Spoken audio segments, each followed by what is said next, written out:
I wanted to start by talking about the rain that we've seen, because really it has been incredible. Where we see these blue colors here right across Tampa Bay and across the coast, and even kind of down to, say, Port Charlotte areas, straight across to Deltona, and then up into parts of the Panhandle. These are areas where our rain is running 2 to, in some cases, 300% above normal. So you just put that into perspective. This is the area here, and you can really kind of see where this storm just scraped across parts of central Florida. We have gotten so much rain, not just for this rainy season, but now right on through October. We typically only get about 1 to 2 inches of rain, and we have seen some incredible rainfall accumulations. St. Petersburg, nearly 19 inches of rain, and this just was over, a 12-hour or less period. A lot of that came down in about 6 hours, and then in the several hours before and after, it was able to tack on even more. About 14 inches for Zephyrhills,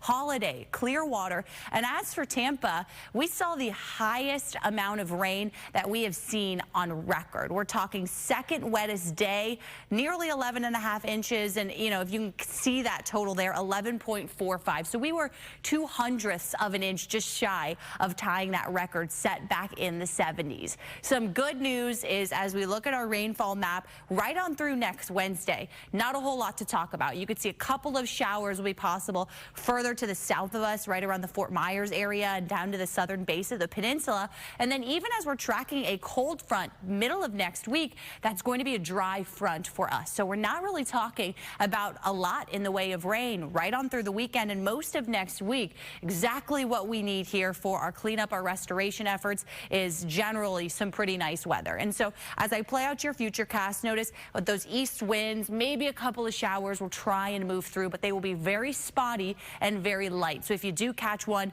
should not be a big impact there.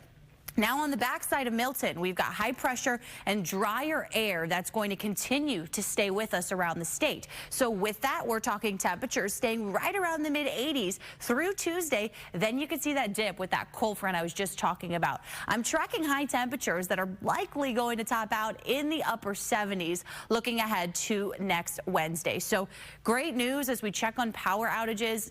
Unfortunately, so many in the dark, but at least we can throw the windows open and have some of this cooler air. Well, it looks like about 380,000 still without power in Hillsborough, close to that in Pinellas as well. And even as we get into Pasco County, 76,000 without power, 84,000 around Lakeland and parts of Polk County. So highs today, we're talking right around 84 for Tampa. Most of us are going to top out right in this range here, maybe a couple of spots around Northport, Arcadia. You get up to about 86, 87, but that's about it.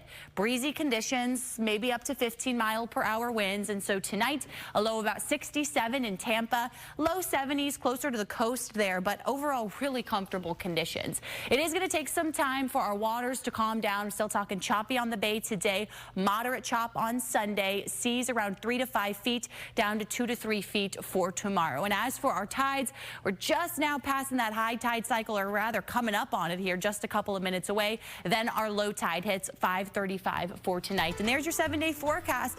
A lot of sunshine, dry weather, and cool weather in sight for the week ahead.